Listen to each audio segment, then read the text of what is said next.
podcast family, and welcome to another episode of Black Woman Be Well. I am your host, Jennifer Tomlinson, and today we are joined by four amazing women that I'm excited to introduce you to. I have the pleasure of calling them friend, colleagues, all that good stuff. Today's episode is entitled Designing Your Tribe, and the people featured today I considered important members of my life tribe, and hopefully today's conversation will help inspire some other women about getting together, thinking about who they are, their own lives, and coming together, not being afraid to start that project, build that dream, expand that idea with the right tribe. So in the room, we are joined by the beautiful LaVonda Walker McKnight. Hey. Let those people hear that beautiful voice that I'm talking about.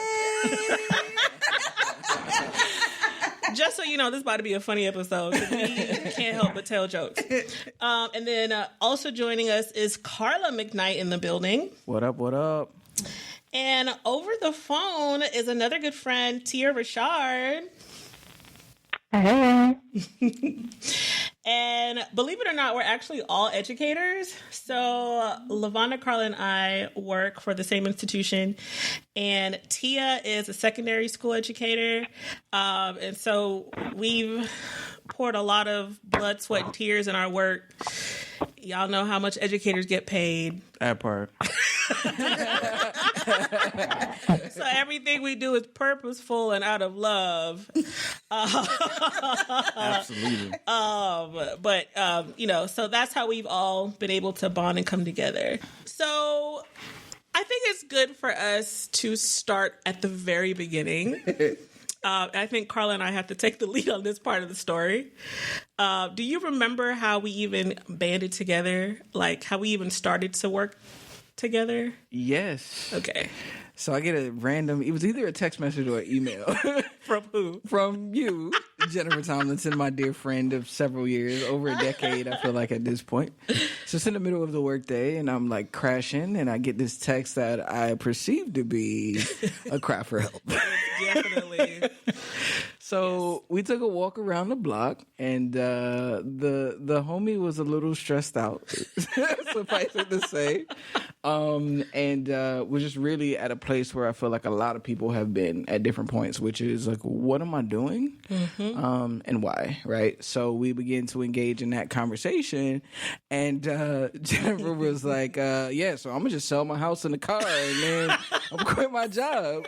And I was like, "That's cool, but because the way the mortgage is set up." So we began to engage about like the essence of how you were feeling, I would say. And the conversation led to, is there a way until we get to a space of monetizing our goals and dreams where we can do both, where we can exist in a space of investing and imparting in the creative elements that define who we are, and how can we do both of those at the same time? That part of the conversation excited me so much because when I texted you, and the phrase "cry for help" is very accurate. And the funny thing is, that wasn't the first time I've had a cry for help, and it hasn't been the last.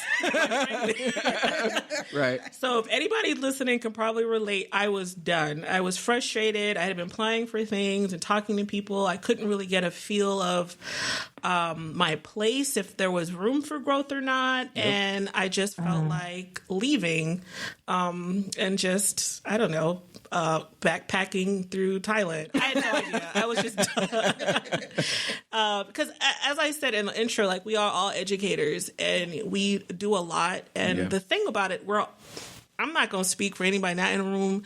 The four of us are dope at what we do. And we operate at a level of excellence. So for me to do all this good work and not feel like I had the space to really be free and creative, and also looking for the check to match my work, not to say that I don't appreciate what I have. I do, but you know what I mean? Like, you know your value too. Sure. So that call for help for Carla was like, I don't know, I'm going to go. And she was like, well, you could do that. or And what's funny is the conversation we had, we agreed and we were like, yeah, man, I agree. Like, I want to do that too. And then we were like, well, I don't know if it was Carla's thought. She was like, let's get together. And when we got together, we had two different... Clearly on different pages, right? Different planets. Right. So that brings us to the next phase. So for those that are listening, Carla and I wanted to engage with other women that we work with and friends that thought like us, had great ideas like us, and we just said, let's just get together in a room, powwow it out. My vision was, let's get together, think of something to do together, make money like now, and I can quit by next month. Urgency, I was right? like, Urgency, right? And then we went to Carla and LaVonda's house. You had snacks, girl. Snacks and food. AC was on the perfect temperature, blankets. We was set up for a real powwow. Tia, you were on the line that day, right? I was on the line, yes, once again. And so I'm telling my idea, and Carla's like, "Wait, what?" Yeah, we kind of missed the step. I would say, and I think the big difference was it was the co-creation versus coexistence while creating that I think was the biggest difference, because we all kind of have our own niches, niches. Yeah. Sure. So the question was, are we co-creating, or are we all creating individually, but at the same time in the same space and lifting each other up through that process? Right. Simple miscommunication. It happens all the time. But I really have to appreciate LaVonda, because she slowed me all right. So go ahead and speak your part, because you were the man when what are y'all talking about? And but honestly, I really needed your point of view at the time. So I don't know if you can recall. I don't even recall what I shared. I do know I brought up the book. Yeah. I was just talking about like this opportunity was great for each of us to try to figure out like what are we doing individually. And around that time I had read a book called Designing Your Life and by Bill Burnett and Dave Evans. I'm probably flip-flopping their last names, but it's Bill and Dave and Burnett and Evans. They're all I can't even help you. I don't even know. I'm so sorry. Part of the book. No disrespect to the author. Yeah. It's a wonderful book. It was a great read, and I had started reading it, and I found it to just be impactful. And because of all the things that we were talking about that day, it was like, well, maybe we could use this as an opportunity of have a book club or some sort of common read, so that while each of us is trying to figure out, like, what is that next step? What are we doing? Like, let us be in that space together. I think one of the most important things about the book is it talked about moving through the different chapters as a group and making sure that you have other people there to bounce your ideas off of, to kind of share your frustrations, to kind of think through your ideas. And so it was like, while we were in that midst of confusion, it's like, well, hey, why don't there's this book that, might actually help us figure out, like, does it even make sense for us to come together and co-create? Like, what are the spaces that we can all kind of coexist and move forward in kind of figuring out what are we doing? Yeah. For me, I was so ready just to run, because I had been doing a lot of reflective work already. Yeah. Yes. I have a little counselor that helps me out, because I had been stressed for a couple of years. Coming off a Prototype, this creative thinking program at our institution, and doing a lot of reflective work. So when we were in the space, I was ready. Like, I didn't need to slow down. But if LaVonda hadn't said, let's just hold on a second, everybody. We're all saying different things. But I think to your point at the time, you were like, I don't even really know what I want to do. Right. And it really provided a time for us to really identify the different phases we were in. Right. And I didn't realize I needed to go back and re-reflect some more, because I didn't understand my need or dependency for collaboration. I didn't recognize that. I can't move forward without collaboration. Right. I'm energized by that. It helps me get ideas and feel confident. I need kind of like that pat in the back as well from peers. And it's a good thing to collaborate. I mean, it's beautiful. And I work at a wonderful institution that really, pushes that. And I grew up in that environment. But it can also stall you. Right. Because I didn't really realize I don't need somebody around just to help me get an idea and to create. So if you hadn't introduced that to let's hold on a second, let's slow down and all get on the same page, let's do this book together, I wouldn't have been able to recognize that.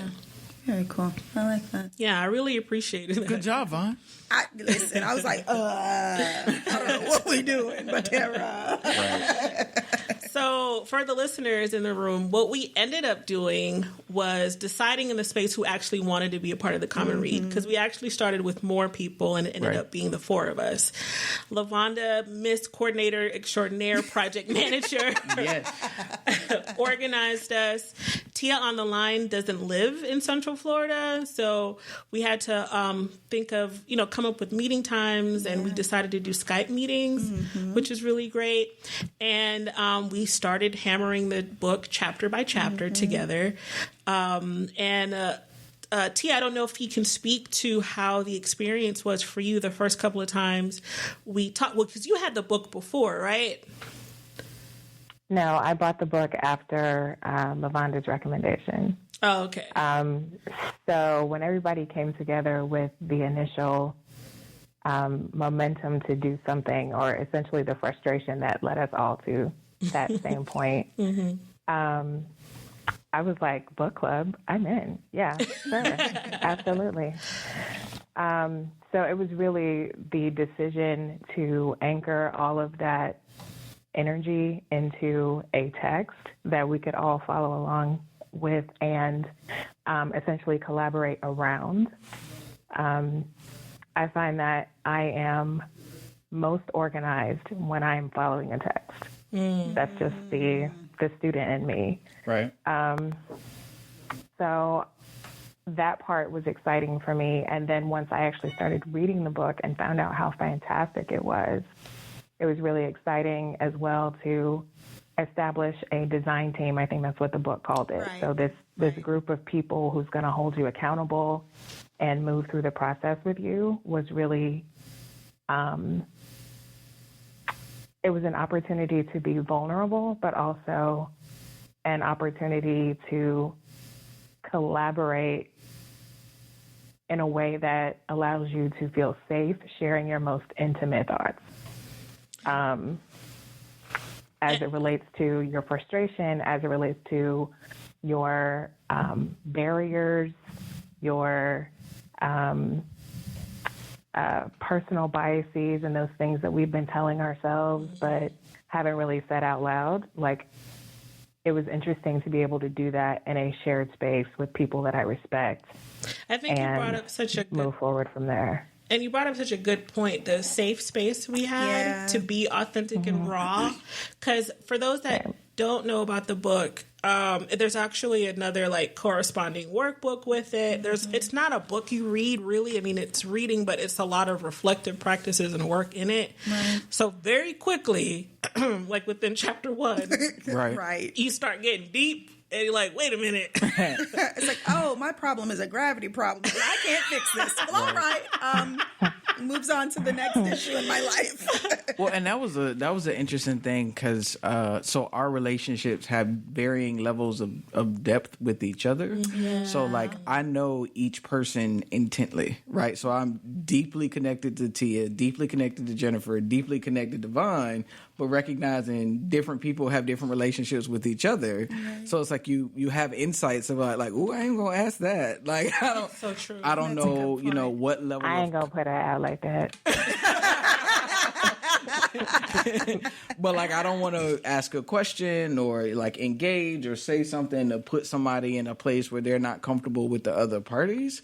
But I quickly learned that everybody was okay being vulnerable in the space. And I think ultimately we were made better for our ability to kind of check our relationships at the door. Yeah. And everybody had a different level of closeness and proximity physically and otherwise, but we can all come to the table equally. So that's what I think I was really nervous about walking in. Yeah.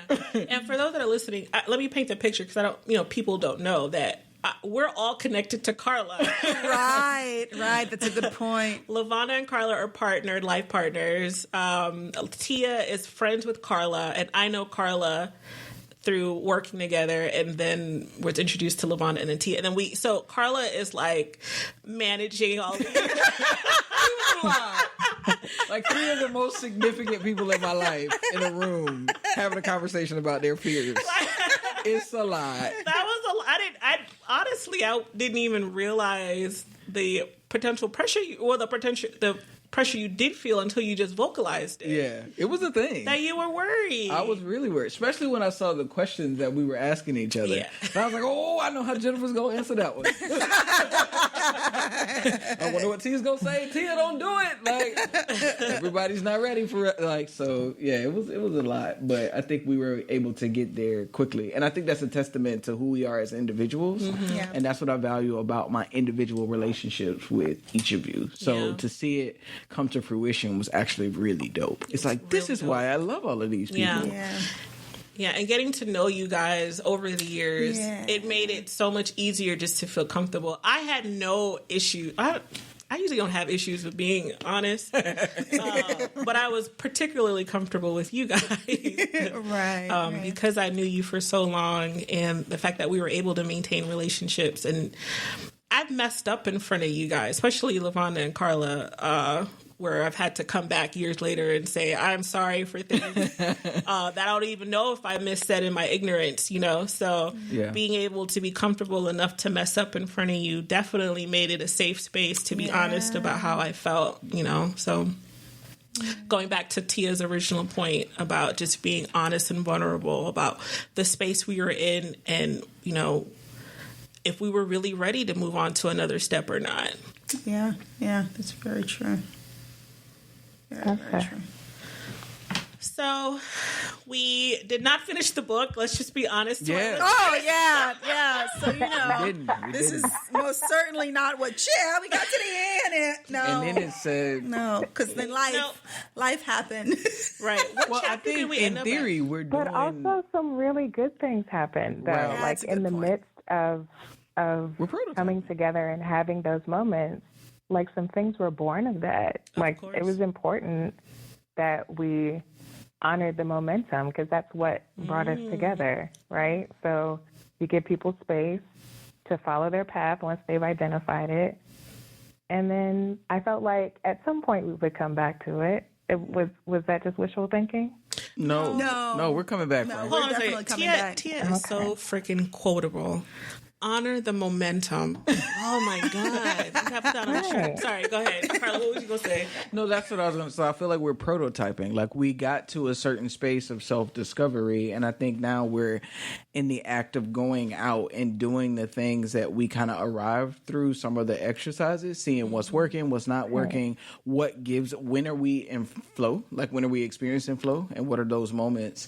Using a common language that we learned, and then I hope we get to a space of revisiting it. I am very guilty individually as an implementer, as one who makes things happen, of completing without allowing space. Like I have a timeline in my head, right? But when I kind of recalibrate, I felt the same thing. I was like, it's just lingering. It's like, no, it's not lingering. I'm still in chapter 4 or 3 or wherever we left off, even if I don't revisit it until 2 or 3 years later. It's coming back with an understanding of, I've tried it, I've prototyped it. This is what worked. This is what didn't work. So, friend, I don't think we're done. I love that comment and Tia's point too. Because I hadn't looked at it like that. I'm just like, we ain't finished it. I'm okay with that. But Tia say that we're living it. I was like, oh my gosh, like honoring the momentum, and we will come back to it. I didn't even think of it in that way, and that's why I love collaborating. I need people. Yeah. So let's talk about how we branched out and what we're doing and where we're at. You want to start, Tia? Okay. So part of the reason that I got involved was because I have always wanted to write. And I wanted to do it both as a passion and professionally. So I ended up starting a blog. Whoop, whoop. Shout it out, friend. Shout it out. Yeah, what's it called? Plug it. Plug. You can find me at thepiecemealbook.com. There it is. The It has yet to be defined in terms of what it actually is. The intention was to have a collection of essays that could eventually be published. What it will actually be remains to be seen. But it has helped me to be accountable for my writing, to do it as a discipline, just to make sure that I am doing it as often as possible. And it also led me to doing National Novel Writing Month. So I don't know how many writers there are out there who may be listening, but November is National Novel Writing Month. So I committed to writing 40,000 words. Whew, and that's exciting. That's dope. So yeah, that's my current project.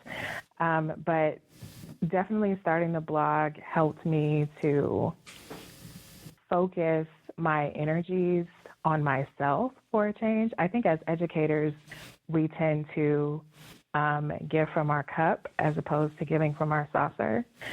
Come on. And Oh, wow. then we find out. That's not mine. Oh, That okay. came from but someone I told was me. about to say, what I day? haven't heard that one. Someone told me. National Writers Month. I know. Someone told me a long time ago to give from my saucer and not from my cup. And it took me getting into the classroom and being responsible for hundreds of children every year to realize exactly what that means. Right. So while there are people pulling on you from every direction and 100 people calling your name every day, it is still important for you to reserve some energy and some time and some space for yourself and to be intentional about your self-care and making sure that you are providing for your own needs in the same way that you provide for others. And for me, writing does that. It is a therapy for me. So it is a passion project, absolutely, but it's also purposeful, and that it's something that I've always wanted to do and will be happy to say at some point that I did that thing and I saw it through. And for those that do not know, she keeps saying, I don't know what it is yet or whatever, but her writing is so good. Yeah. And to know that you didn't have it in a place for everyone to read before, just like, man, I would have, because I'm like a fangirl when it comes to your stuff. So Thank you. do not forget piecemealbook.com. Or is it The Piecemeal Book? The Piecemeal Book. Yes, Thepiecemealbook.com. And through this process, you were able to re-engage with your writing. Right. That it's just been dope to see you just shine in that arena. Like, I know you were a writer, but like you're actually really, really good. You're actually a quality writer. That's what she's saying. Thank you. So who's next? Wants to talk about their branch out? Carla.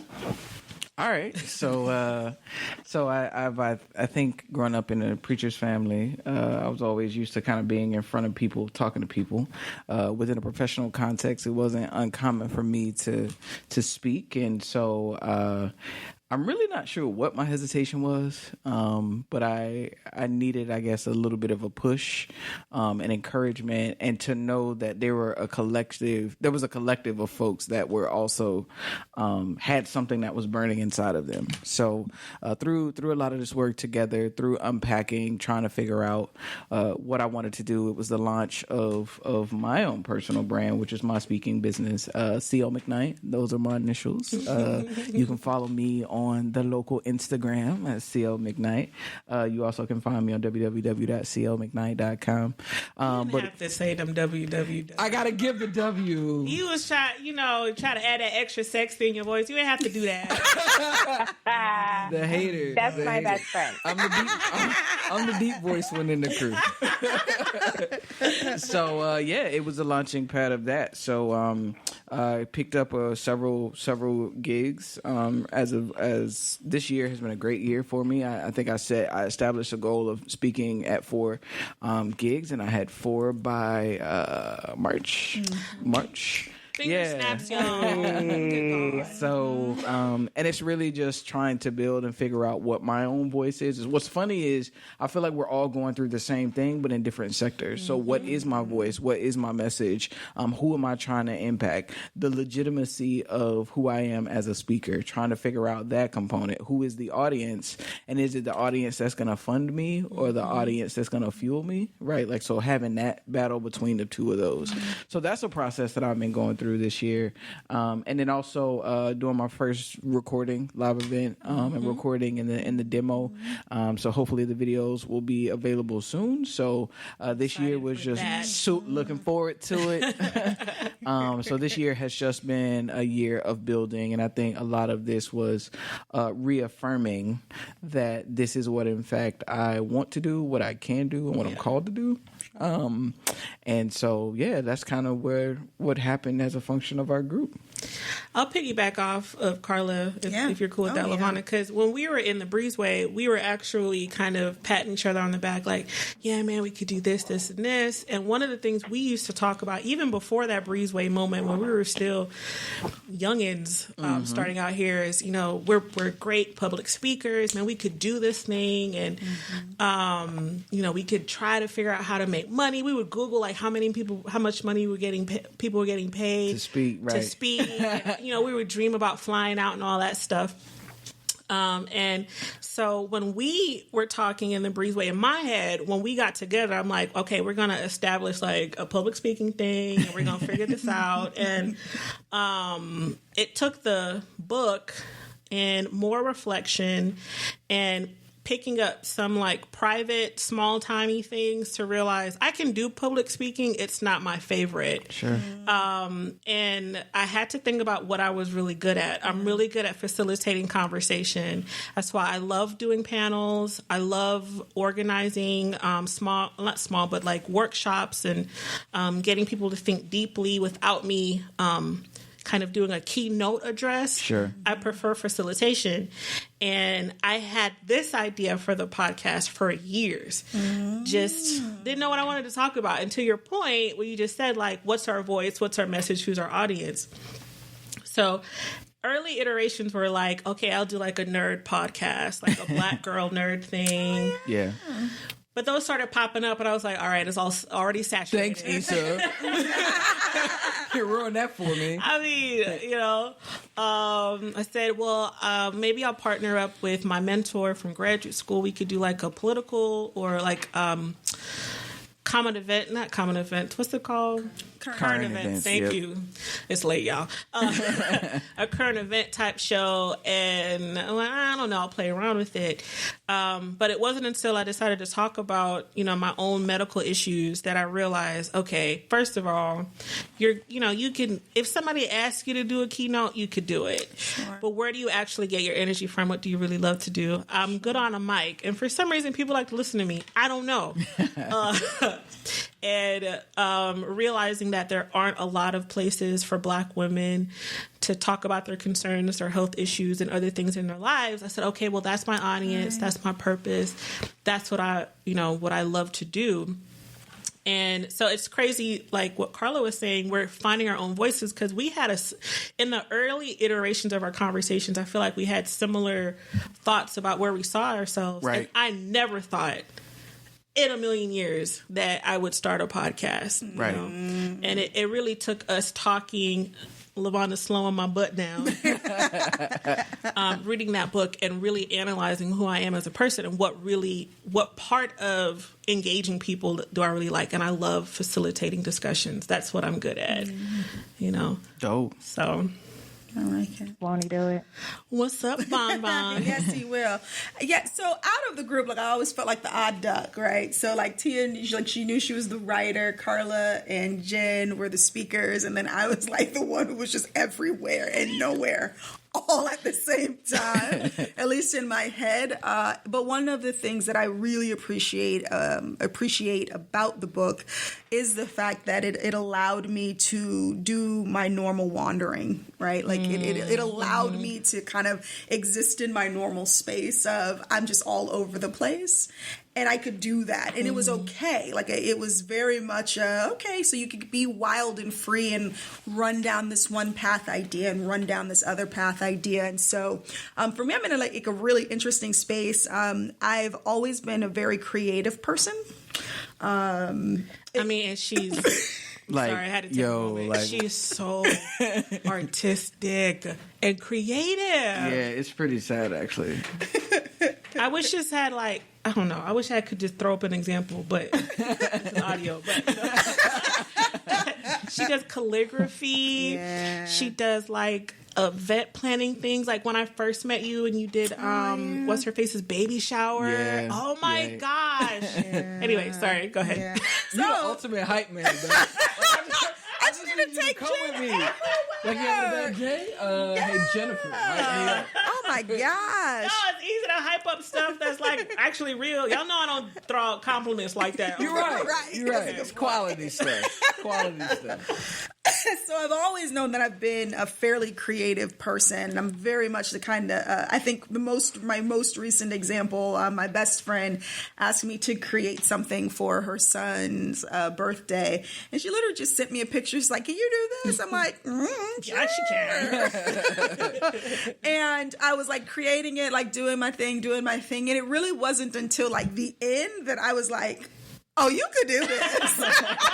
and I don't get that way about myself that frequently, to be honest with you. But it was in that moment I was like, yeah, this is really kind of where you rest.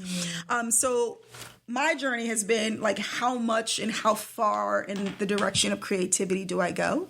And then on the other hand, or the other end of the spectrum, is I've always had a passion and a desire to go back to school and get my PhD. That's something that's really, really important to me. I've always felt that there was a bit of a void in terms of Black voices being added to research in all disciplines. And my goal, even as an undergraduate student, was to be one of the Black voices that is going to add to whatever research people are looking at and kind of moving conversations forward. So that's been something that I've always had in the back of my mind. And so I have opted to go both ways and try to figure out both of them at the same time. So my most recent endeavor on the creativity piece, after a brief inspiration, we went to a local conference here in the Orlando area.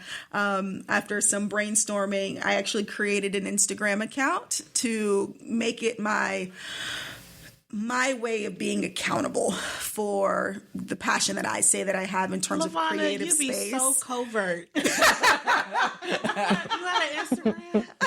It's blank. There's nothing out there yet. But I do. My about to be all hurt. No, I wouldn't even tell Carla about it. It was real random. I had a whole attitude. Yeah, she was mad. I was like, I'm gonna be your first follower. I'm like, you better not follow me. This is my electronic journal. Let me share it on my profile because I was like, yo, I'm gonna hype you up. Oh, my girl. Okay, man. But yeah, So I created. Pace. Everybody has their own pace. Yeah, baby. So I created a separate Instagram account, and I guess this is where I tell it. Yes, this is where you highlight. It's really, there's nothing out there, but it is called El Nova Flows. And I'm hurt. Where my phone at? Thank you. And like I said, I intend on using it as just my journal and documentation of just all things creative. I'm very much into calligraphy and brush lettering, and so that's going to be the primary focus. As of late, I've gotten into baking now, so as soon as I figure out how to decorate a cupcake, those will also be up there as well. El Nova Flow. E-L-L-E. Nova, Nova. Nova. And Flows, Flows. You really on Instagram? She was waiting to unveil it. No, really. There's Ain't nothing on here. There's no post. I don't have a picture. Booyah. Now that I have followed you. 2 followers. Let's go. You are held accountable to the 2. I just followed. Hey, you better post something, girl. Post something now. I feel terrible. You done put it on the podcast. People gonna look for you now. I know. Right. Don't look for me. You y'all. at least gotta It's really write your nothing out name or there. something. Yeah. and put it up Is my there. name up? No, it's not up Nothing. there. Oh well. It's coming. So that's part 1. My most recent, latest, greatest update is I applied to grad school. No, you didn't. We just talked about this. Yay! I did. Yeah. I did. If she did it, I was going to do it. But I didn't think you were going to hold me accountable so quickly.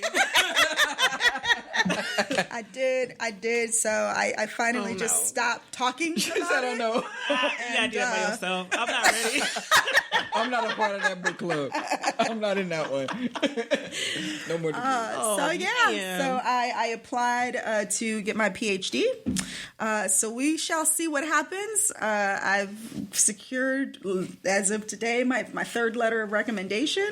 Go ahead, girl. And I just need to do the rest. The most difficult part, writing my purpose statement or my letter of intent, updating my Vita to make sure that I have that, and I have to have a writing sample. So these next next week really, because the deadline is December 1st. Because it's weird. It's like 2 pieces of the application process. Yeah. She did the first part, and then she had to do Still Michigan? Yeah, Michigan State. Ooh, 2 pieces? They try to be all extra. No, never mind. This is a great please accept her highest recommendation. That's funny. Yeah, so I have no idea where the roads are going to take me, but I at least feel really, really good about having made some forward movement on both of my paths. They are in no way related to each other, but I'm glad that I'm making some forward movement. I think out of everyone, LaVonda is like the epitome of... let me just ask this to everybody. How difficult is it? It's going to sound real, not great, but just hear me out. How difficult is it to be dope at everything? It's exhausting. I'm just messing with We are Oh, best friend, you're such a jerk, man. And I know it sounds conceited. I don't want to toot my own horn, but Black women don't have spaces to really be authentic and proud and confident. Right. Yeah. And this isn't trying to be cocky, but we are really good at so many things. Yeah, we are. How difficult was it for you guys through this process to really figure it out? Because I think people need to hear this. Like, what are the steps you take if you can do it all? What are the steps to take to really ask? What questions should you be asking yourself, or what steps should you be taking to really figure out who you are and what your purpose is? That's a tough one. I remember being in school and having that same challenge, because for a lot of my peers, their purpose, if you will, was driven by the things that they were successful in. Right? If there was a certain subject that they performed well in, or it came effortlessly, that was the signal to them that this is what you should be doing. And my challenge was everything came effortlessly, right? Well, not effortlessly, but I didn't struggle academically, and if I did, it was because I chose to. So for me, it was almost worse because there was nothing that was crossed out, right? There wasn't anything that was off limits. So that also means the pace was different for me, right? Because I had to say, what am I actually interested in? And if I am to break down all of the narratives or the scripts of what I have been told I should be interested in, and I pull away at all of those layers, it was like, wait a minute, do I even really know? And I'm still trying to figure that piece out because the options are plentiful, particularly because there's so many things at our fingertips now that we can have access to. With a good idea and some time on Canva, you can have a whole business. Oh, yeah. Right? Yeah. So I think it's being really a combination of being willing to explore, being able to fail fast if necessary, but then being reflective throughout a process and checking in to say, how do I feel during this moment? Yeah. I think that activity that we did, but going back to the book of the journal of when we kept when we were experiencing our flow. Yeah. Time journal. The good time journal was crucial for me, even within a professional context, because I was serving as a generalist at work and I was responsible for 13 functional areas, like on a surface level. And I'm like, but some I really like and some I really don't. Yeah. So I think it's a combination of being willing to explore, but then also being willing to be reflective and be honest about what you're feeling in a moment and how is that attributed to the things that I'm doing right now. Yeah. So that was my journey with it, and still a journey that I'm still going through. Right. I think for me, it's debunking the myth of a forced choice. I feel like sometimes we kind of walk through life. Oh, so sorry. We walk through life feeling as though we need to pick a thing. And I know for me, because there were many things that were very interesting to me, I couldn't rank order them. It's not like A, B, C, and D all had equal weight for me. And so it was really that deep reflection and then being okay with the fact that I don't have to make a choice.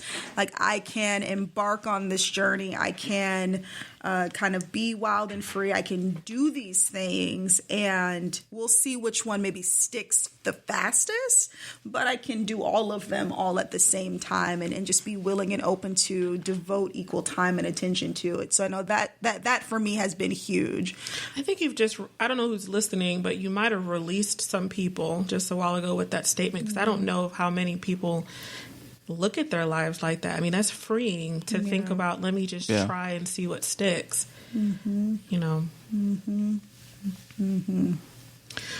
So what I struggle with is, because everything I do is really wrapped up in my historical understanding of who I am and where I come from, and understanding that Black women typically are good at everything because we have to be good at everything. Sure. Right. And being frustrated in that alone, and not even realizing at the tender age of 20 or whatever when I'm graduating that I could do anything, but I don't know what to do. So the social construct telling me, well, pick something that's the matter of the heart. Because that's what Black women do. We're nurturers and we're teachers. And, we'll just pick the thing that, whatever. So that's why I went into what I went into. I love what I do. But I could have done so much more. Sure. I didn't challenge myself enough, or I didn't push myself enough. There's still time, friend. And so now I'm at the stage where, okay, well, now I can figure it out. Yeah. But I'm doing the work I should have done in my 20s. The things I teach students now, I needed that. Yeah. Right. Real talk. Right. Because now I can do anything. Yeah. I could be a project manager. I could do, sales. I could do training and development. When I say we're dope. Could you do it then? Do you think you could have done it then? I don't know. Yeah. I would be but I don't know if when a podcast turns into a real conversation. y'all trying to have therapy. Yes. This is how we end up in these spaces. Yes. Tia, you next. I didn't interrupt your train of thought, but I'm like, I don't think I would have been at a space where I had the confidence to do the stuff in my 20s. Like, I'm here that's now accurate. because I've gained all of the things, but I don't know.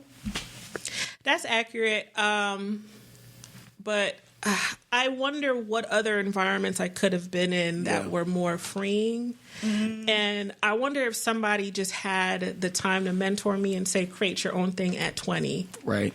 Where I could have been.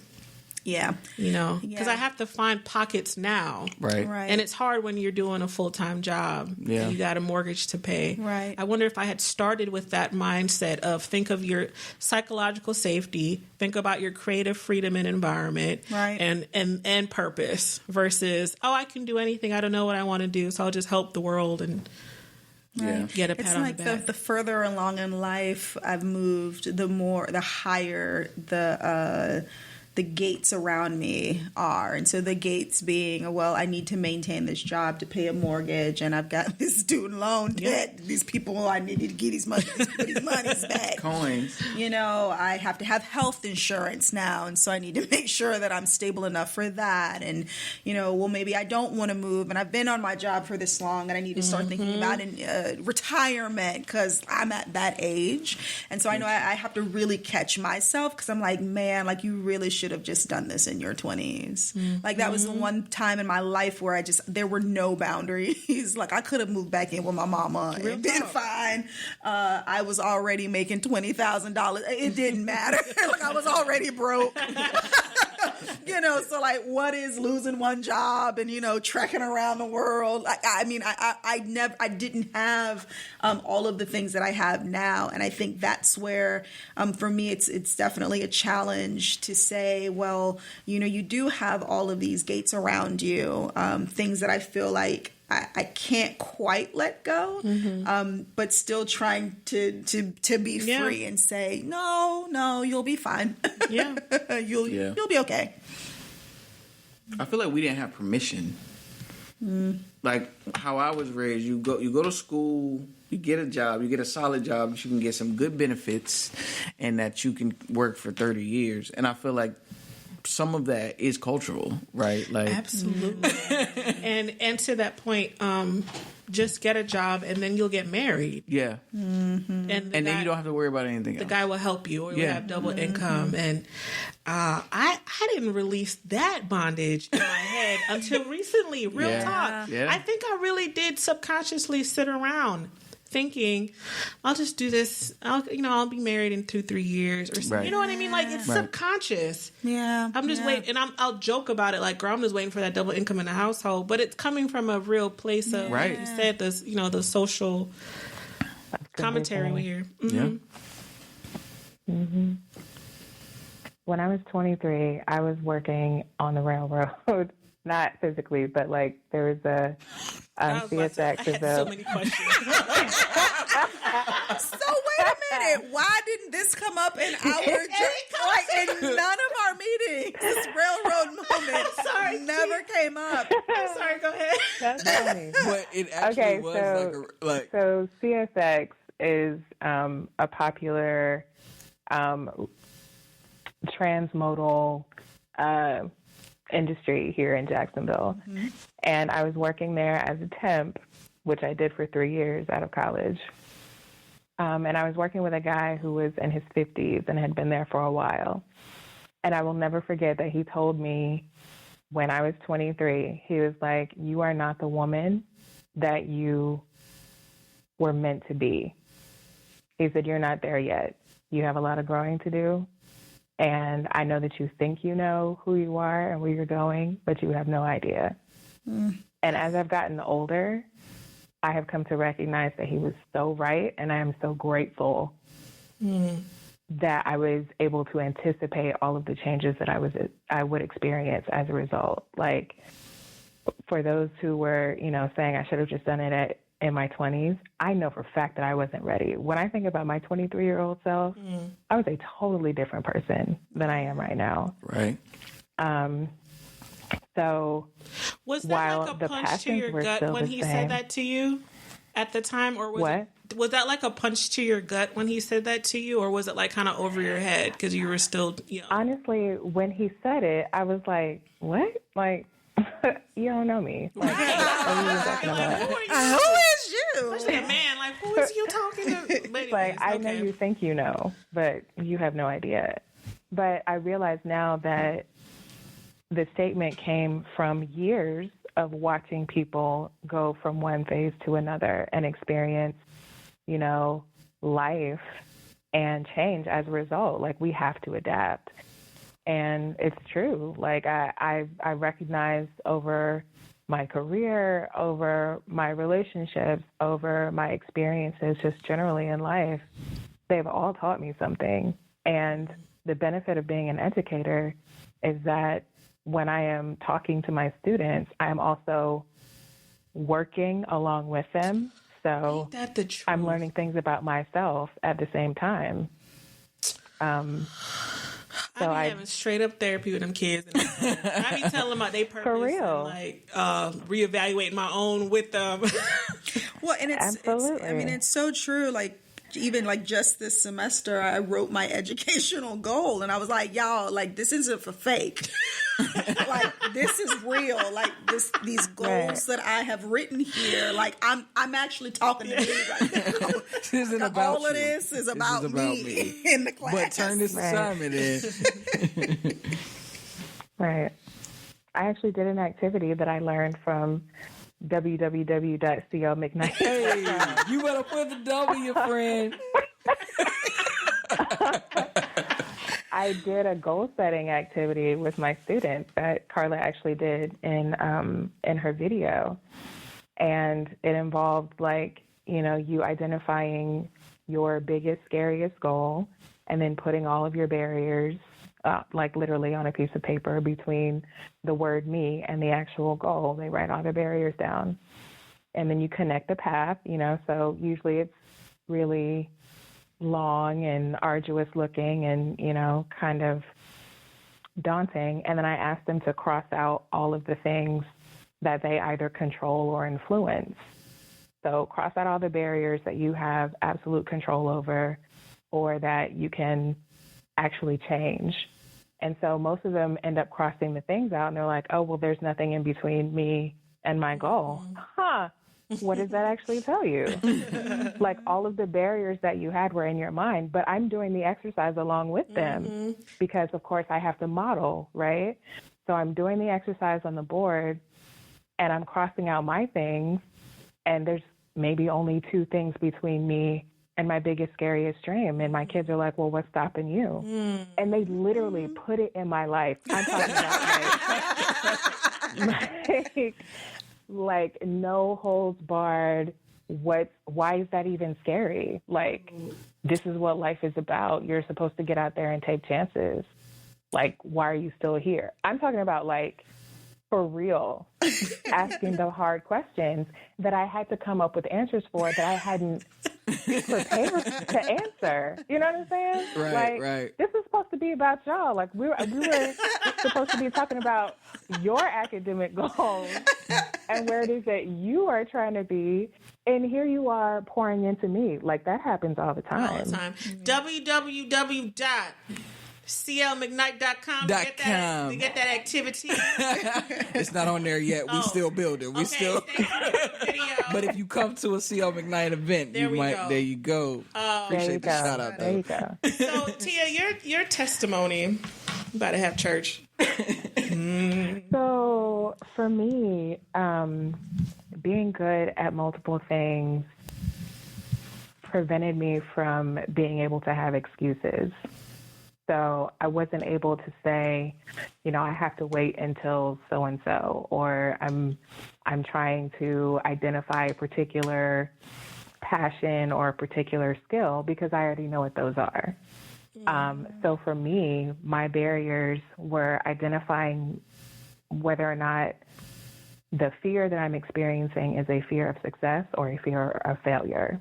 Like I actually went through group therapy for that. And I'm not afraid to say that I had to do some real self-reflection, some real soul searching to figure out what that actually is and where it came from. If it's a fear of and failure or a fear of success.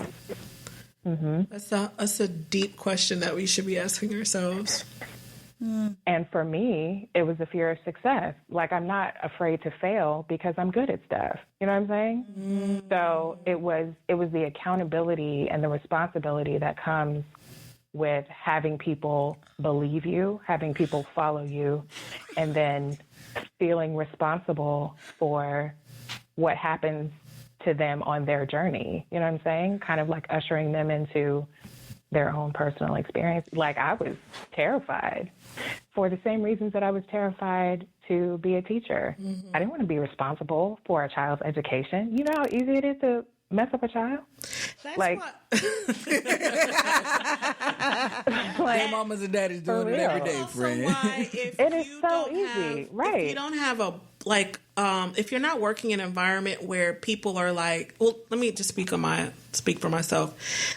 In the past, having worked, or even in college, like being in environments where I don't have that, like, constant reassuring, like you're good here, I believe in you, here's a path for you, here, you know, here's what you do next, and I have this position lined up for you, and that's why I thrive in collaboration, because I need that. So when I don't have it, I feel like a failure. Yeah. And that's and me putting it out on, well, nobody really believes in me, it's really about me. It has nothing to do with your environment. You know what I mean? And me having to reframe that, I can't have, you know, you can't wait around on somebody else. And just because somebody, you know, you see others moving up and you're not, and it's like, it's not about that. It's about how you see yourself. You know what I mean? And to Carla's point, that's why you just asked that question, like, well, were you ready? And it took 30 minutes of us talking to be like, you're right, I wasn't. I know I wasn't. I wasn't ready. I mean, I have these wishes of, like, I just wish I was in the environment that I want. But, you know, Tia's just explaining our experience as educators. Absolutely, I would not be who I am now without that experience. Yeah. And the fact that we are, you know, we're stereotyping right now that we're the Black woman, aka the mother or the auntie that's nurturing the next generation. But I mean, you know, that's what we're fitting that norm right now. But it's true. Like, we really are. I mean, if you just look at what Tia said that she's doing in the classroom, I mean, we're giving them what we didn't have. Right. It's the same thing with, like, parents and their children. I mean, it's hard to have kids because you have to somehow give them what you never had. Right. And where do you fill that up? Where do you fill yourself up from to be able to give that to them? You know, and we're somehow doing it, and hopefully having our students think about themselves differently than how we thought of ourselves, and also think about their opportunities and their capabilities, and to release those fears, those irrational fears that we might have had subconsciously, you know. That's a good point. And doing so with the person that looks like you. I think that's the other thing, too. I was just thinking that, yes. So true. That's another podcast it episode. Is. We got to talk about that. It is. That's a whole nother ball game. Because it's so, you don't know what it is to have someone look like you, achieve something, and until you can do it too. Yep. Oh, yeah. Right. Absolutely. Yeah. Yeah. You want to talk about it now, or well, I just remember it was actually based on something that you shared when you were. So Jennifer was on a panel within our organization at our kind of culminating event for the year, and she spoke about not remembering a time in her education where she had people of color as her faculty, and it really got me to thinking. I don't really remember. I remember the content. I don't remember the faculty except 3, and they were at 2 different points in my educational journey, and they all were women of color. So I remember 2 of my professors from graduate school, and one from my AA degree. So I skipped my bachelor's. Wow. All together. Well, that was memorable. But Jeez Louise. yeah, it was just like, You had things to do, friend. You had things to do. I was busy, and that's like a bunch of time. That's like a a lot of 6-year period of time. Even if I think back to my high school years, same thing. I remember the women of color. We just didn't have any, man. It's not that I don't remember them, but it's so for me, there's a whole nother level of charge or responsibility to reflect what I did not have, not just from the conversations, but to be able to engage freely in a conversation with someone who looks like me. And so that is another thing about the organization that we happen to work in, the students that we serve, that I value, because it's not to say that I'm a better professor or I'm a better, HR person or whatever than anyone else that isn't a person of color, but I just think the experience is just so much different. And like I said on the panel, I did not know what I didn't need until I got it. Right. And it was like, whoa. Yeah. I mean, and that's the truth. And why our work is so important.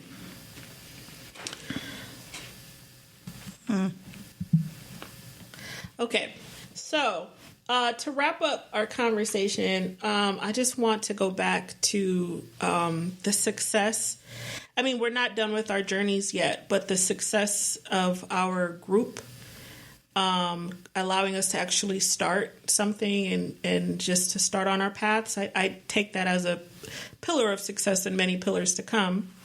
How important is it if, let's say, if we're talking to our students or anybody in the community, how important is it for Black women to come together more, to collaborate and listen and talk? What are your thoughts on that? I don't know if there are enough words to express just how important it is.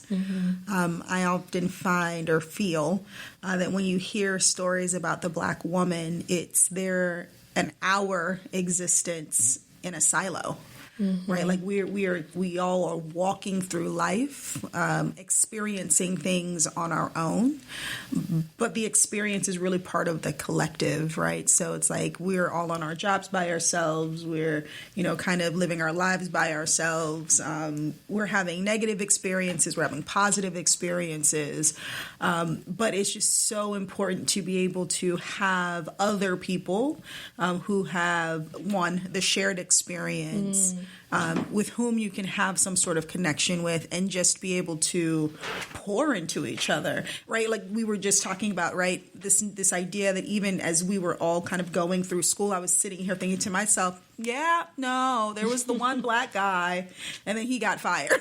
So then there was no one of color in my undergraduate education, and not realizing that I needed that until now I'm an educator. And the thing that I think about consistently is my young Black girls see somebody in the classroom. Like there's somebody who's in the front of the room, who's doing their thing, who has the degrees. And I might be the last person they might see like this.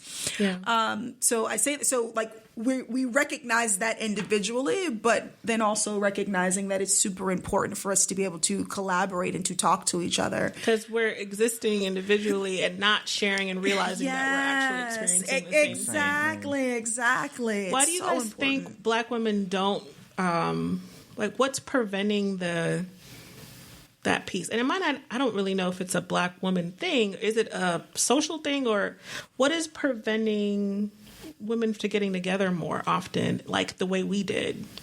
What are some potential barriers? I think the concept itself, I recognize, is divergent from what we see on a daily basis.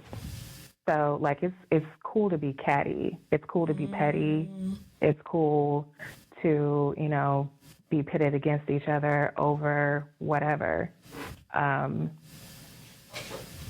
What you don't see typically, whether it's on TV or any social media or whatever, what you don't see is a group of women sitting around talking about their feelings. I think that's one of the things that made Red Table Talk so important for the culture, is that it was the first time that we saw people engaging in discourse, multi-generational discourse, as it relates specifically to Black women. And I think you can tell by its success that it's necessary. Like it's the thing that we didn't know we needed, like we've said so many times before. But when I think about my own friend circles, or the different circles that I've been a part of over the years, I can't say that I've had one that held me accountable as much as this. So like, you know, sure, there was support, but in terms of accountability, like, you know, girl, you outlined these dreams last month when we were on Skype. So that's Carla. Where are you now? What's going on? So about those like, goals, you know, what have you done since we last spoke? Like it's a whole different level of accountability, and it's all love, but it is still like, you know, even if you are taking small steps, it is still forward movement. And the goal was for us to not push each other, but to console each other as we move forward, you know, like together. Yeah, and I don't know that there are, I think I'm taking for granted how lucky we are. Yeah. Because it's not easy to make friends that you trust. Right. And now that I'm thinking about it, we're talking on the podcast. I don't even think I want to tell y'all go find some girls and just tell you. No, really. You gotta be careful. You gotta be careful. I will speak to what I think is probably what helps with our group is that we each individually have our own heart work we've had to do on our own. And we've shared with, you know, some of us, usually we all share with Carla, but because that's the central part here. But I can't make friends if I can't love you if I don't love myself. Right. I can't support you if I don't support myself. I can't believe in you if I don't know if I don't believe in myself, or I don't have a concept of what success looks like in somebody that looks like me. Right. So I have to do that healing and clean up that mess within me to really come from a place to be like, I authentically acknowledge your presence, acknowledge who you are as a human being, and I respect what you say and honor you, and I support you. And if you can see that within me, then I can come to Tia and be like, girl, where your stuff at? Right. Because she knows it's coming from a true place. Yeah. And that there's no egos in here. Like, we all have our mess that we've cleaned up individually, and we're open and honest about the fact that some of us have gone to therapists and have read different books and stuff so that we can support each other in a real way. I also think when you are accustomed to being one of few, or the only, as Vaughn spoke about, you tend to develop a scarcity mindset, right? Like, because there's only so much as a Black female in any sort of context that I'm going to be able to grab of the pie, because it's not designed for me. The pie is designed for white males. So if I develop this scarcity mindset, then every single thing that I experience becomes currency. So information is currency, money is currency in the truest form, resources, likes, all of the things become currency, and I'm in a constant grab for it. And I can try to get into this battle with this back and forth with white males, but then I'm not used to being in a space where there's multiple Black females and we're all going after the same currency. And so it breeds this scarcity mindset, in my opinion, breeds this state of competition for love, for these knuckleheads, for everybody trying to be on the hustle, for space, for relevance. I gotta get mine. I gotta get mine. Right. And so I can't invest in you because you are gonna, my piece of the pie is already so small. Yep. If I invest in you, then you're taking a piece of my pie that's designed for Black females. It's even smaller if you happen to be a member of intersectionality, other pieces of the community as well. So I think it's a kind of a tie or a byproduct of what it took for us to survive in a white male dominated world. But unfortunately, we've to an extent have decided to engage each other in a similar way. And I think it's when you're starving, it's easy to fight over food, essentially. Sure, so I think that's where we, and that's what I value about this group. I think that's also valuable because, one, we started from a place of genuine friendship, and two, we're not after the same piece of we're not inherently these people, but we're not after the same pie. Right? Like, we're not after the same piece. Where Vaughn is killing it at work and in the cupcake thing and in the creativity, and then also with the school. You're killing it on the podcast game. Tia's killing it in the writing, element, and I'm in the speech. We're not fighting for the same thing. So how do we share our currency with each other to help uplift each other as well?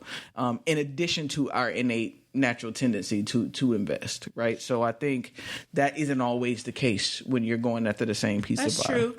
But I also think that there are places in our lives where we have to get really humble real quick and being okay with supporting those that are doing what you're doing or moving ahead of you. Right. And the greatest example I can think of is when I launched my podcast, another college friend of mine launched hers. And immediately you could think, and it's almost similar, but it's not. But the earlier messaging it's kind of similar. And I had to get comfortable real quick. Like, it's okay for more than one Black woman to have a podcast. Exactly. Right. Like, we can all have a podcast. Like, it's okay. I saw a post yesterday, in fact, where a dude was like, if you ever think there's not enough room for your gift, go to the bread aisle.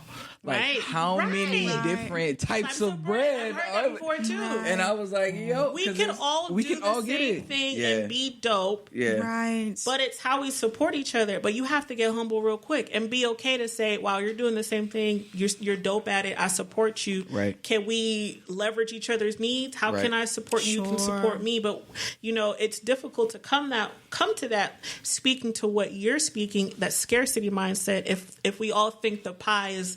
It's only so there's small. just so many slices. We're conditioned. We're conditioned to. Yeah. Poverty, our socioeconomic status, racism, institutional racism, all the things are set up to have us... has conditioned us to think that way. Right. So I value you guys because I think we got really lucky. We did.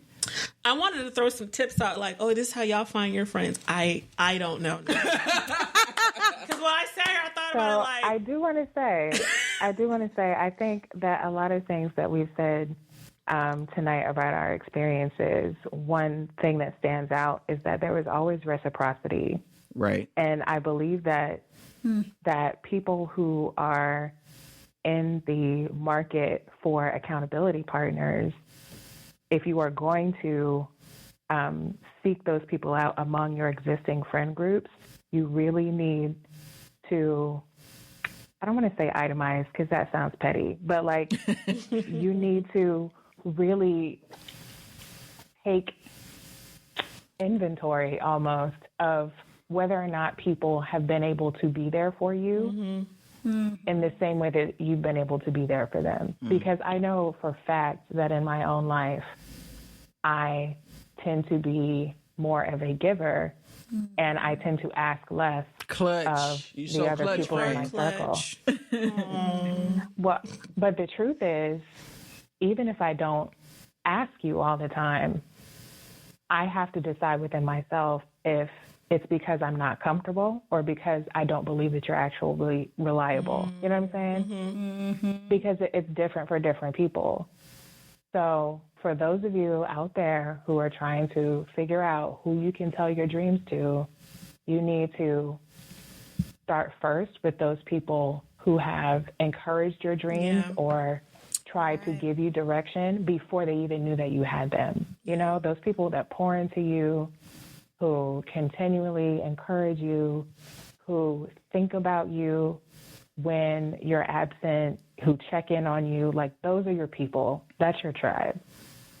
I think that's a good tip for real. Because then you'll throw ideas too and people will run with them. Right. Or like you said, tear you down, make you feel like they're not worth exploring. I think a good tip too is you might not be so lucky to find friends you can actually work like this with. So, I mean, if that's the case, it's okay to also linearly network. So I don't know if you guys want to add to this, but finding people that are maybe on your same, like at networking events that do what you do or are in the same kind of industry that you could partner up with, that might be a good place to start trying to build your team for your dream. If you don't have the type of connection with people that Tia is speaking to, but if you do have people in your life that do pour into you, let's use that word reciprocity. It's so important. I mean, that's good too. But if not, maybe just, networking with like-minded people that are like you, that are on the same hustle with you. Right. It's hard to think about people in terms of their relative worth or value. We think about that in a relationship context, but not always in a friendship context. And so it would be interesting to see one of the things that's in shameless plug, the Shut Up and Start program that's available for you, as well as the Power of Connection, another program that is soon to come from the C.L. McKnight Chamber. The PCL book got some stuff going on too. Like, were we just plugging? Are we at that? Hold on. But it's getting real about what is the added value of this individual in my life. If I am to look at the last 5 people in my phone that I talk to, or the people that I talk to the most frequently, are they adding? Are they taking away from? And in which areas? It feels like weird to do that, particularly if it's, people that there's longevity there, or there's deep indebtedness, or a variety of experiences. It's particularly difficult when you're dealing with family, because our misconception that they have to be the ones that are pouring. But when you are forced to evaluate or make a decision about the individuals in your life and in your circle, it may be a little bit easier to weed out, or at least put people in categories. I know this is what you have to offer me in this situation. So I can't expect you to do something that you've demonstrated for the last 30 years that you're incapable Please of. Preach. Right? Gosh. I can't expect you now all of a sudden, because wisdom. I have a dream for you to invest in me in a way that you haven't since we were in 3rd grade. So it's being very objective, being objective about how we evaluate the people in our circle. It doesn't mean that they need to be out of it, but to what extent do I want to include you in the rest of my journey? And if you're a millennial, elder millennial, so us, Generation X or higher, you were taught blood is thicker than water, family over everything. So the insight Carla is talking right now, I had to go through therapy to get that. Yeah. And and you don't have to spend $100 a session. Just tune in to Black Woman Be Wet.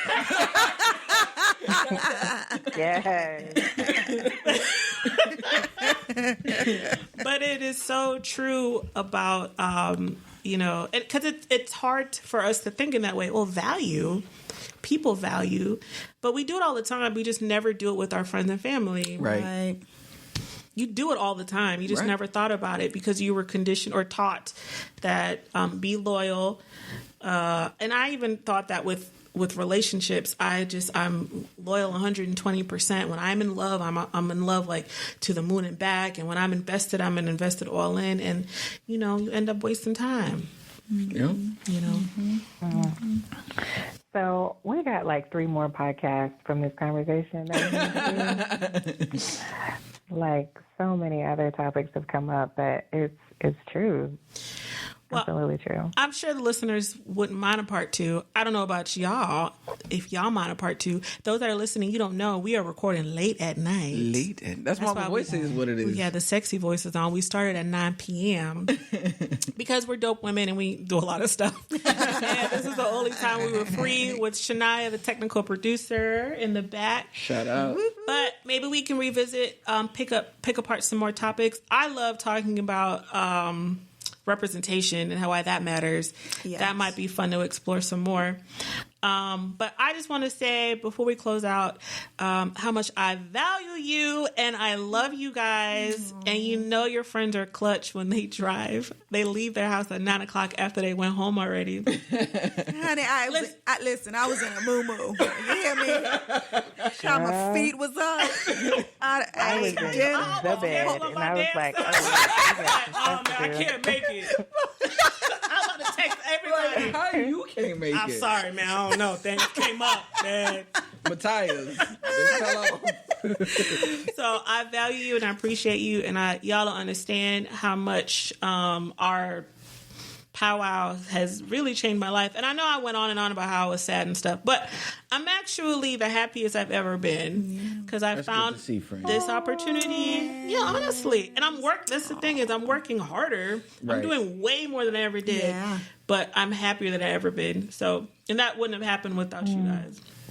So before we dip, let's put out our little commercials one more time. Yep. Carla did hers already, but she can do it again. Yeah. Follow me on Instagram, please, ladies and gentlemen. If you are listening, I would love to connect with you. CL_McKnight on Instagram. And I will leave off the WWW, but CLMcKnight.com. You can also find me on Facebook. So I'm on Instagram, Facebook, CL McKnight. I would love to connect with you, and I would love to come and share some nuggets that I've learned over life with you at an event or a conference or a workshop near you. So holler at me. And they can subscribe on your website too to get updates and stuff. Yep. Awesome. So please do that so you can find out when her next event is, and you can stay in the know. Miss Tia, you want to drop your stuff again? So you can follow me on Instagram at The Piecemeal Book. You can find me on Facebook at The Piecemeal Book. There is a fan page where I do post essays as they come out. So please like, comment, and share. And is that it? The website, friend. And the website, right. So the website is www. See? Try. thepiecemealbook.com. So the essays are posted there. You are free to browse the inventory, find something you like. I would really like to hear back from you. So please reach out on the website. You can email me at info@thepiecemealbook.com. Please show her some love. She would love it. Mm-hmm. All right, Vaughn. You gotta do it. So there's nothing out there yet, but it will be by the time they get. Yeah, maybe. Yeah, we'll try. A picture. We shooting for a picture. Accountability. Let's go try. Hey. At least update my avatar. Just a profile picture, friend. Just a profile picture. You can follow me on Instagram at @LNovaFlows. That's ELLE Nova Flows. Awesome. And y'all know where to find me at blackwomanbewell.com. Shout out to my dog, Jennifer. Hey. Yes, let's go, baby, for the platform. You're a good hype woman. You know. You're good. We're both the crunk ones. You ready at all points. Let's go. Please follow me on YouTube. We have no followers. We have like 10 on YouTube. Yeah, I'm going there and now. Miss Shania, she out here making these little videos and stuff. Y'all need to like it and share it and whatnot. You get some good trash on. I didn't even know you were on YouTube. I miss YouTube too, We've dad. been posting it. I missed that. I'm on Instagram. At blackwomanbewell.com. Oh no, hey, wait. At blackwomanbewell. I'm old. It's YouTube. Instagram is at BWomanBeWell. That's the letter B, woman, letter B, well. And we're on Facebook, too, at Black Woman Be Well. So, thank you. I love you, my tribe. Love you, too. Hope this has inspired our listeners to design their own tribes. And check out the book if you want to. And have a great night. We love y'all.